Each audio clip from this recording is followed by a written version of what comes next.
இப்போ கோல்டில் வந்து டைரெக்டாக இன்வெஸ்ட் பண்ண வேணாம்னு சொல்கிறீங்க. இப்போ கோல்டில் நம்ம இன்வெஸ்ட் பண்ண வேணாம் அப்படின்றது அடுத்த விஷயமா இருக்கட்டும். ஆனால் கோல்டு எல்லாருக்குமே ஒரு எமோஷ்னல் கனெக்ட். ஒரு எமர்ஜென்சி அப்படின்னா இன்றைக்கி வந்து எல்லாருமே கோல்டு இருந்ததுன்னா அதை நம்ம வந்து உடனே லிக்விடேட் ஆக்கிடலாம். ஸோ எல்லாருக்குமே அந்த கோல்டு ரொம்ப கனெக்டடாக இருக்கும். ஸோ ஆனால் ஒரு இன்வெஸ்ட்மெண்ட் ஜேர்னியில் நம்ம ஒரு டெப்ட் ஃபண்டை சூஸ் பண்ணுறதா இருக்கட்டும், ஒரு மியூச்சுவல் ஃபண்ட்ஸ் அந்த மாதிரி போகட்டும். ஸோ அந்த ஃபண்ட்ஸை சூஸ் பண்ணுறதுக்கு நிறையா ரிசர்ச் பண்ண வேண்டியிருக்கு, ஸ்டடி பண்ண வேண்டிய அந்தளவுக்கு பொறுமை இந்த ஜென்ரேஷனுக்கு கிடையாது. நிறைய மக்களுக்கு அந்த அவேர்னஸும் கிடையாது.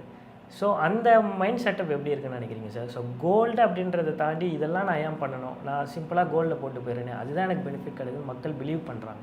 அந்த மைண்ட் செட்டப் ஓகேவா? அது வந்து நம்மளுக்கு ஒரு இன்வெஸ்ட்மெண்ட் ஜேர்னிக்கு யூஸ் ஆகுமா?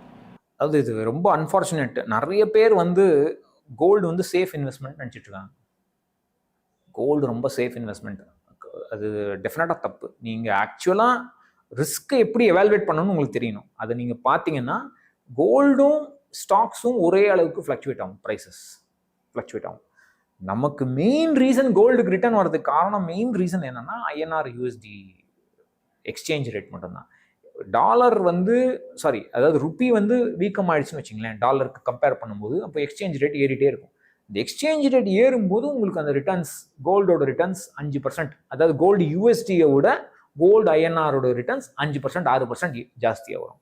ஆனால் நிறைய பேர் என்ன சொல்லுவாங்க, இது ஹெட்ஜ் அகெயின்ஸ்ட் இன்ஃப்ளேஷன் அப்படிம்பாங்க. இது பணவீக்கத்துக்கு எப்பவுமே முடியாது.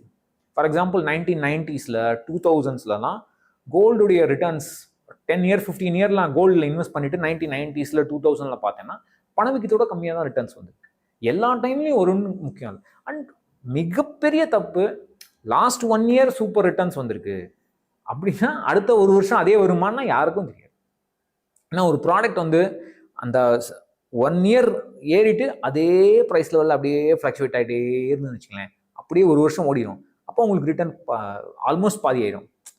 நீங்கள் அந்த 1 year ரிட்டர்ன் 2 year ரிட்டர்ன் பார்த்தீங்கன்னா கம்மியாயிடும், 3 year ரிட்டர்ன் கம்மியாயிடும். ஸோ ஏறிட்டே போக வாய்ப்பே இல்லை. பெரிய கிராஷ் வராட்டாலும் டைம்னு ஒன்று கணக்கு இருக்குது.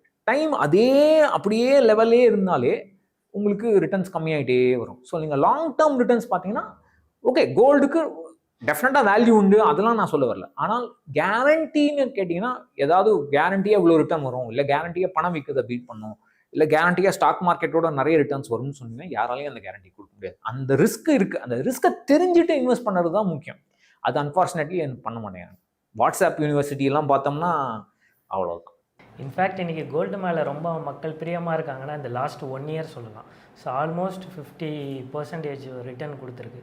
ஸோ நீங்கள் லாஸ்ட் இயர் பார்த்தீங்கன்னா ஒரு 60 to 65,000 இருந்தது, இன்றைக்கி 1 lakh ரீச் பண்ணிடுச்சு. ஸோ அது மேபி ஒரு ரீசனாக இருக்கலாம் இல்லையா, மக்கள் மைண்ட் செட்டப் டோட்டலாக மாறினது. இல்லை, நான் என்ன கேட்குறேன்னா எல்லாரும் கொஞ்சம் கண்ணாடி முன்னாடி பார்த்து யோசிக்கணும். நான் ஏன் கோல்டு 2 வருஷம் முன்னாடி ஆசைப்படல, நான் ஏன் இப்போ ஆசைப்படுறேன்? ஏன்னா இவ்வளோ விலை ஏறினதுக்கப்புறம் ஆசைப்படுறேன். 2 வருஷம் முன்னாடி யாருமே கோல்டை பற்றி பேசல, 3 வருஷம் முன்னாடி யாருமே அப்போ எனக்கு ஏன் கோல்டில் இன்வெஸ்ட் பண்ணணுங்கிற ஆசை இல்லை. இப்போ அதுதான் அந்த ஹேர்ட் மென்டாலிட்டிம்பாங்க. எல்லாரும் இன்வெஸ்ட் பண்ணுறாங்கன்னா நானும் இன்வெஸ்ட் பண்ணணும்னு பின்னாடி ஓடுறதுனா அது என்ன சொல்லுவாங்கன்னா, மாடு வந்து வெளியில் போனதுக்கப்புறம் நீங்கள் கதவு சாத்தினா என்ன, சாத்தாட்டா என்ன, அது போயிடுச்சு வெளில. அந்த மாதிரியான பெரிய ரிட்டர்னுக்கு அப்புறம் அந்த பீக்கு கிட்ட நீங்கள் இன்வெஸ்ட் பண்ணீங்கன்னா ஆல்மோஸ்ட் வெரி குட் சான்ஸ் நீங்கள் இன்வெஸ்ட் பண்ணதுக்கப்புறம் அடுத்த 1 வருஷம் கம்மியான ரிட்டர்ன்ஸ் வரும், அல்ல அதே ரிட்டர்ன்ஸ் வராது, இல்லை எஃப்டியோட கம்மியான ரிட்டர்ன்ஸ் வரும். ஸோ அந்த ரிஸ்க்ஸை தெரிஞ்சு நீங்கள் இன்வெஸ்ட் பண்ணுங்க. ரெண்டாவது, கோல்டை மேனேஜ் பண்ணுறது ஒரு பெரிய ப்ராப்ளம். ஈக்விட்டி இருக்குது, ஃபிக்ஸட் இன்கம் இருக்குது, இபிஎஃப் இருக்குது. அதுலேயும் நீங்கள் கோல்டு போட்டிங்கன்னா இந்த ரேட்ஸ்லாம் வந்து ஒரே மாதிரி இருக்காது. நீங்கள் நான் 10% எனக்கு கோல்டு வேணும்ப்பா, எனக்கு 15% கோல்டு எக்ஸ்போஷர் வேணும்னு நிறைய பேர் சொல்லுவாங்க. பட் அந்த 15% கண்டினியூஸாக இருக்காது, மாறிக்கிட்டே இருக்கும். அதை நான் எப்படி மேனேஜ் பண்ண போகிறேன் அப்படிங்கிறத நம்ம பார்த்துக்கணும். நிறைய பேருக்கு அது எப்படி மேனேஜ் பண்ணணும்னு தெரியாது. அதை தெரிஞ்சுட்டு நீ இன்வெஸ்ட் பண்ணு. நான் அதுக்கு தான் எல்லாருக்கிட்டே சொல்லுவேன், மல்டி அசெட் ஃபண்டில் போட்டேன்னா அந்த மேனேஜ்மெண்ட் ப்ராப்ளமும் உனக்கு கிடையாது. அந்த ஃபண்ட் மேனேஜரே பார்த்துப்பான். அந்த எப்போவுமே ஒரு 10% 15% இருக்கிற மாதிரி அவங்களே பார்த்துப்பாங்க. நீங்கள் அதுக்கு டாக்ஸும் பே பண்ண தேவையில்ல. ஸோ அது உங்களுக்கு சிம்பிளான வழியாக போச்சு. உங்களுக்கு நான் கோல்டு வாங்கின மாதிரி ஆச்சு. சில மல்டி அசெட் ஃபண்ட் சில்வர்லேயும் இன்வெஸ்ட் பண்ணுவாங்க. சில்வர் வாங்கின மாதிரி ஆச்சு, பாண்டில் போட்ட மாதிரி ஆச்சு, ஈக்விட்டியில் போட்ட மாதிரி ஆச்சு. ஸோ அது நல்ல ஆப்ஷன் அப்படிங்கிறது என்னுடைய. இப்போ நான் கோல்டு பற்றி நிறையா பேசிட்டோம். எனக்கு இந்த கொஷின் கேட்கணுன்ட்டு இருந்தது. என்னென்னா அப்படியே நம்ம மார்க்கெட்டில் வரோம், ஃபிசிக்கல் கோல்டாக இல்லாமல் மார்க்கெட்டில் வரும்போது மல்டி அசெட் ஃபண்ட், ETF இருக்குது, கோல்டு பேஸ்ட் மியூச்சுவல் ஃபண்ட்ஸும் நிறையா இருக்குது. அதில் எப்படி சூஸ் பண்ணுறது சார்? எனக்கு ஃபிசிக்கல் கோல்டு வேணாம், பட் இந்த மாதிரி நான் ஸ்டாக் பேஸ்ட் மார்க்கெட் பேஸ்ட் வரும்போது என்ன மாதிரி சூஸ் பண்ணுறது? நான் சொன்ன மாதிரி மல்டி அசெட் ஃபண்டில் போட்டிங்கனாலே உங்களுக்கு அந்த எக்ஸ்போஷர் கிடச்சிரும். அப்படியே உங்களுக்கு தனியாக ப்ராடக்ட் கோல்டில் இன்வெஸ்ட் பண்ணணும்னு ஆசையாக இருந்தால் டெஃபினட்டாக டிஜிட்டல் கோல்டு யூஸ் பண்ணாதீங்க. அதாவது இந்த மாதிரி ஆப் பேஸ்ட் பிளாட்ஃபார்ம்ஸ் யூஸ் பண்ணாங்க, இதெல்லாம் அன்ரெகுலேட்டட். இப்போ ரீசெண்டாக ஒரு ப்ராப்ளம் வர அந்த செபி அன்ரெகுலேட் எல்லாமே அன்ரெகுலேட்டட் பண்ணக்கூடாது. கோல்டு இடிஎஃப்ல சில கோல்டு இடிஎஃப்ஸில் போடலாம், சில கோல்டு இடிஎஃப்ஸில் நிறைய ட்ரேடிங் நிறைய நடக்கும். Popular ETFs gold BeES, Nifty gold பீஸில் போடலாம். அந்த மாதிரியான இடிஎஃப்ஸில் போட்டிங்கன்னா உங்களுக்கு சேஃப். ஏன் சேஃப்னா, இப்போ ஒரு இடிஎஃப்னு பார்த்தீங்கன்னா கம்பேர்ட் டு மியூச்சுவல் ஃபண்ட் எடுத்துக்கலாமே. ஒரு மியூச்சுவல் ஃபண்டில் நான் வந்து விற்கிறது வாங்குறதும் கம்பெனி கிட்ட மட்டும்தான் பண்ணுவேன். ஒரு இடிஎஃப்ல கம்பெனி கிட்ட நான் டைரெக்டாக யூஷுவலாக விற்க முடியாது. அன்லஸ் நான் பெரிய அமௌண்ட் விற்கிறனோ வாங்குறேனா இருந்தால் மட்டும்தான் எனக்கு கம்பெனியோட டீல் பண்ண முடியும். டெய்லி ட்ரேடிங்லாம் வந்து அந்த இடிஎஃப்ல இன்வெஸ்ட் பண்ண மற்ற இன்வெஸ்டர்ஸ் கிட்ட நான் விற்பேன் வாங்குவேன். இப்போ எப்படி மியூச்சுவல் ஃபண்ட் என்ஏவின்னு சொல்கிறாங்களோ, அந்த என்ஏவி வந்து எண்ட் ஆஃப் த ட்ரேடிங் அப்போ தான் டிக்ளேர் பண்ணுவாங்க. வேற இடிஎஃப் ப்ரைஸ் வந்து த்ரூ அவுட் த ட்ரேடிங் டே மாறிட்டே இருக்கும். இப்போ நம்ம 3 பேர் வந்து ஒரு கோல்டு இடிஎஃப்ல இன்வெஸ்ட் பண்ணியிருக்கோம்னா, அவர் வந்து கம்பெனின்னு வச்சுங்களேன், நான் கம்பெனி கிட்ட விற்க முடியாது. நான் விற்கணும்னா உங்ககிட்ட தான் விற்றாங்க, நான் வாங்கணும்னா உங்ககிட்ட தான் வாங்கணும். ஸோ இப்போ நீங்கள் வந்து சப்போஸ் விற்கிறதுக்கு இன்ட்ரெஸ்ட் இல்லைன்னா உங்களுக்கு அப்போ நிறைய ப்ரைஸ் ஜாஸ்தி ஆகிடும். உங்களுக்கு demand and supply. So demand and supply நம்ம இந்த இன்வெஸ்டர்ஸே டிட்டர்மைன் பண்ணுவாங்க. அது தனி செப்பரேட் மார்க்கெட்டை விட தனி டிமாண்ட் அண்ட் சப்ளை ஏரியா வந்துடும். அதனால இப்போ என்ன ப்ராப்ளம்னா, எல்லாம் நல்லா போயிட்டு இருக்கும்போது பிரச்சனையே இல்லை.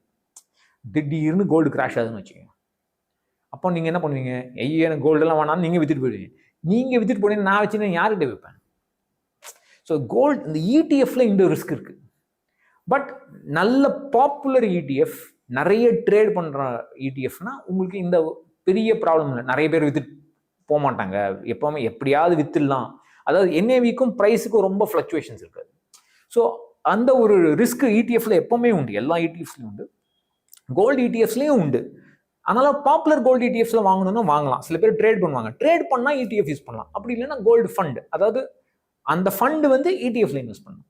அந்த மாதிரியும் பண்ணலாம்.